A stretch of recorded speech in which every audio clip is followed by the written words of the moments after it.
55 ayat 1 ke 1. Berkaitan dengan Penyertaan ya. Ya, di pasal 55 ayat 1. Bagaimana jika dalam fakta persidangan bahwa sebagaimana kita ketahui itu kan bahwa penyertaan itu kan ada orang yang melakukan, turut serta melakukan,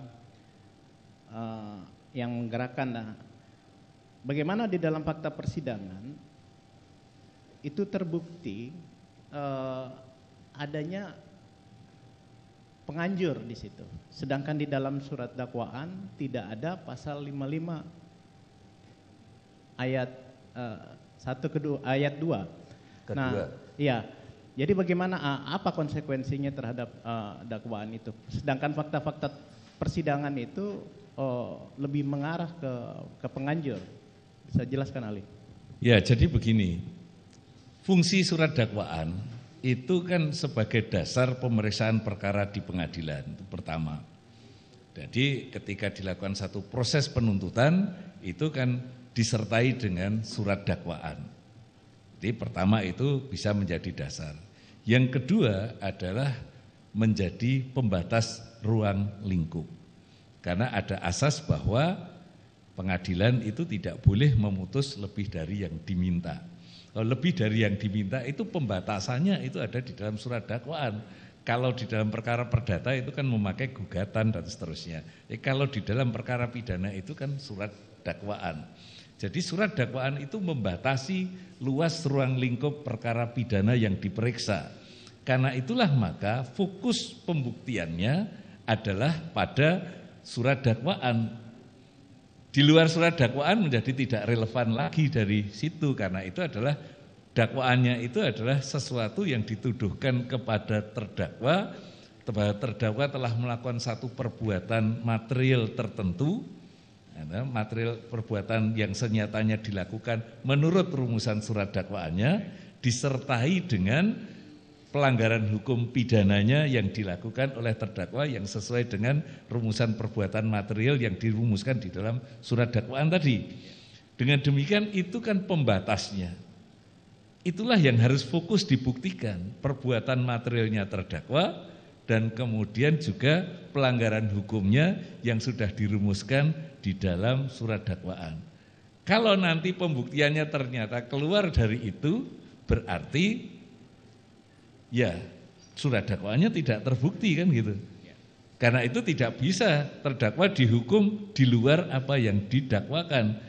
Karena kalau bisa berarti tidak ada gunanya surat dakwaan itu diajarkan sebagai fungsi pembatas ruang lingkup perkara di pengadilan. Itu menurut ahli demikian.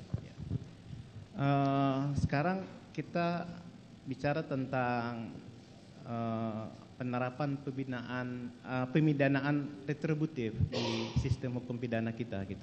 Bisa dijelaskan tentang konsep pemidanaan retributif itu, ahli?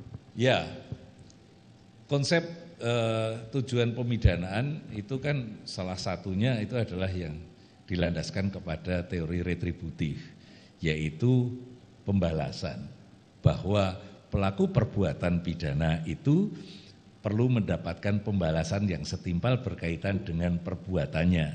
Tidak peduli apakah pemidanaan yang dilakukan itu bermanfaat untuk terdakwa atau tidak, tetapi yang penting adalah terdakwa ketika melakukan perbuatan pidana yang terbukti, dia perlu diberikan pengenaan hukuman yang sesuai dengan kesalahan yang dia lakukan. Nah, teori retributif sebenarnya kan sudah ditinggalkan di Indonesia bahkan sejak tahun 60-an ke atas dari Menteri Kehakiman Saharjo itu yang sudah membuat kajian yang berkaitan dengan itu kan kemudian mengusulkan perubahan dari sistem penjara menjadi pemasyarakatan. Itu kan sebenarnya sudah melakukan satu perubahan terhadap orientasi tujuan pemidanaan dari penjeraan sekedar untuk pembalasan menjadi satu proses untuk satu tujuan tertentu.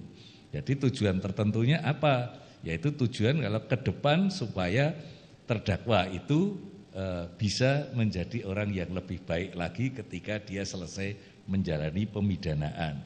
Sehingga itu ada tujuan tertentu bahwa pemidanaan tidak sekedar memberikan pembalasan, tetapi pemidanaan itu adalah untuk memperbaiki supaya terdakwa nantinya terpidana itu bisa menjadi lebih baik ketika dia kembali ke masyarakat. Jadi intinya ahli bahwa konsep retributif itu adalah backward looking ya. Sedangkan kita ini sedang bergerak atau sedang bermitigasi menjadi forward looking. Atau artinya melihat apa manfaat dari satu pemidanaan itu terhadap si pelaku. Ya, kalau menurut ahli, kalau forward looking itu artinya adalah bicaranya ke depan, tidak hanya cukup ke belakang kan gitu. Ke depan itu apa? Jadi kalau kita bisa melihat di dalam